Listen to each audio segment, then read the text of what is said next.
Sveiki, mėlyje. Kaip žinot, padedu įsigyti fotoaparatą, jį išsirinkti ir turėti gerą daiktą už tikrai prieinamą kainą. Todėl ateities laukia dabar ir pardavėjo, ir pirkėjo, kad galėčiau apžiūrėti patį aparatą ir nuspręsti, ar imti jį, ar neimti.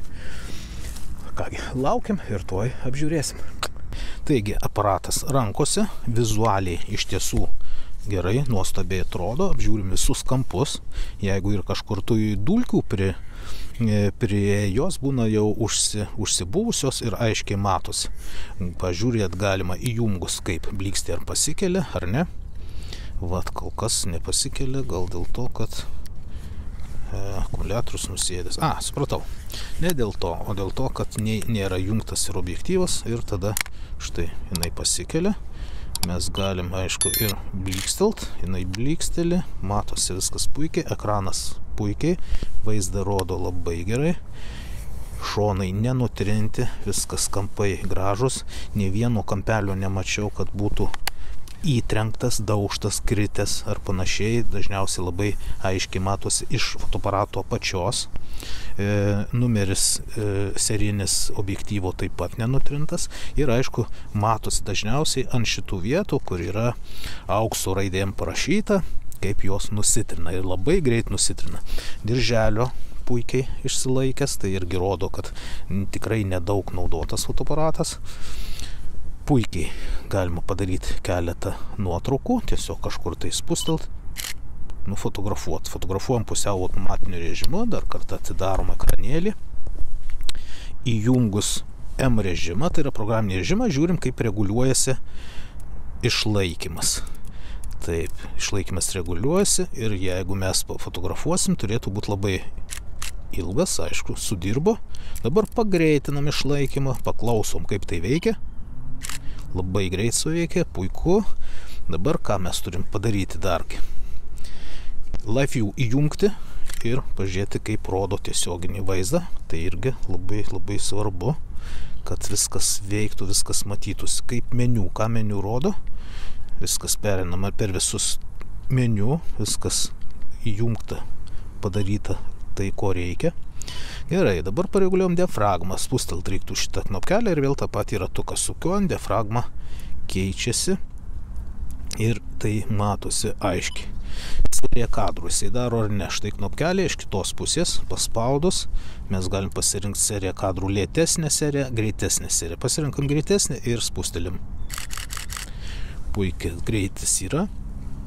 Kas dabar yra svarbu? Nufotografuoti kažką šiek tiek iš arčiau ar toliau ir pabandyti pažiūrėti, ar susiveda ryškumas būtent ten, kur mums reikia.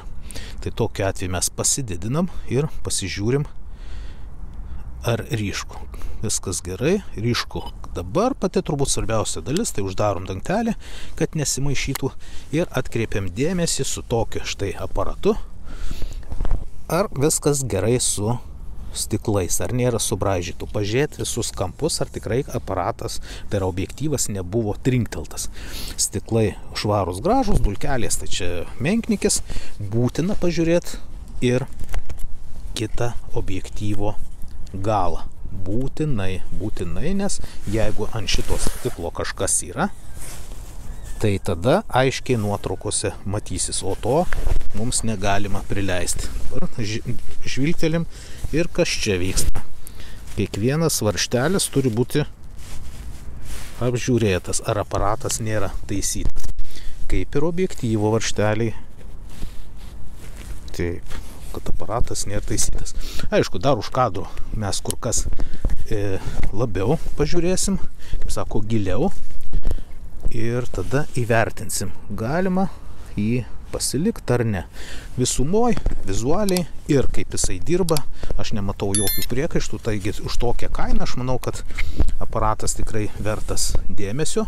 Aš manau, kad dar pasiderinsim ir nupirksim šitą aparatą ir manau, mano klientas bus patenkintas ir laimingas, nes šitie aparatukai Nikon D5600 verti tikrai dėmesio, tai yra skaitmeniniai veidrodiniai aparatai, nes jų kaina tikrai dabar gerai. Dabar daug kas pereina ant šitų sisteminių ir jie, aišku, kaina turi dvigubai, jeigu ne trigubai, priklausomai nuo klasės, kokią mes pasirinksim, o tai nėra pigu. Taigi, mėlyjei, manau, kad viskas su juo gerai, duosim klientui ir ką, tegul sumoka ir viskas, kol kas tiek žinių.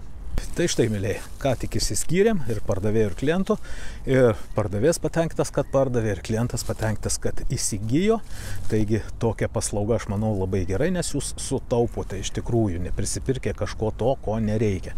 Ir aišku, kai patikrintas, tai ir jum ramiau, nes aparatas iš tikrųjų geras, labai gerai užlaikytas ir fotografuoja labai gerai. Mano nuomonė, tokie pirkiniai, kai nepermoki, nes nežinai, kaip bus toliau, ar tu fotografuosi toliau, ar nefotografuosi, tai jeigu ir ne, tai nebus taip skauda, kad sumokėjai ten kažkokią didelę sumą. O kai tokia suma, tai pafotografai ir jeigu praėjo noras, tai nieko tokio. Bet aš tikiuosi, kad nepraeis noras, nes klientas nori fotografuoti.